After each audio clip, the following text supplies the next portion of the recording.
Bonjour, aujourd'hui je vais à nouveau passer une patine. Alors, des couleurs toutes simples, acrylique, c'est marqué dessus. Et c'est parti. Je vais tout simplement étaler des couleurs. Voilà, mais de façon directe, on va dire assez gestuelle, assez spontanée. Je ne suis pas dans le calcul et essayer d'être le plus précis possible. Là, on laisse déborder, vous voyez. Je fais pas, entre guillemets, de chichi, parce que j'ai passé beaucoup de temps à en faire. Donc là, je passe l'acrylique directement sur le bois, et vous voyez, voilà. Il n'est pas encore très sec. Je parle de la peinture acrylique que j'ai étalée. Donc c'est pas un gros problème de l'essuyer. Voilà, donc je vais essayer de réexpliquer. Donc vous voyez, je fais quand même des plans, peindre surtout évidemment mes reliefs. Ici, vous voyez, mes reliefs. Donc ce qui est blanc. Et laisser le bois nu le plus possible pour mettre de la peinture à l'huile. Parce que ce qui est intéressant là, c'est que la peinture à l'huile, le bois va boire la peinture à l'huile et créer un fond sombre, plus sombre que là où il y a la peinture blanche, c'est-à-dire la peinture acrylique en relief.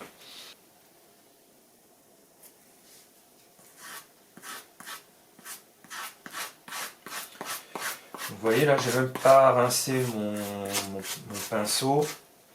Je passe directement du vert au jaune. Alors c'est la même marque, hein, acrylique, du jaune, un jaune pétard. Je pense que ça s'appelle jaune Sahara. Jaune Sahara. Donc on est un peu dans le désert. Hein,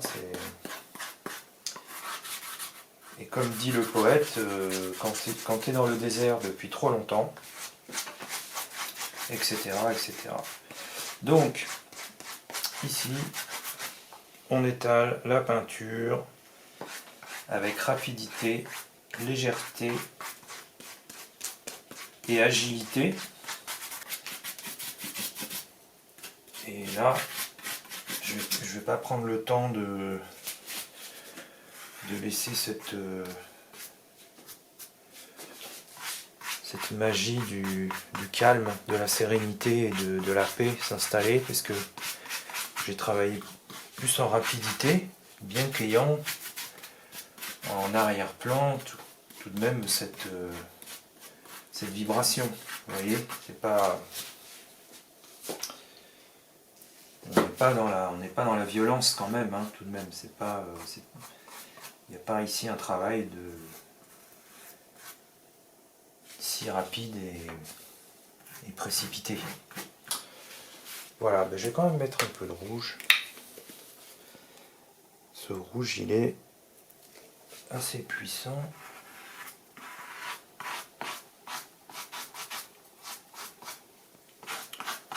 Voilà, il est intéressant quand même par rapport aux autres couleurs. Il donne une vraie pointe assez puissante.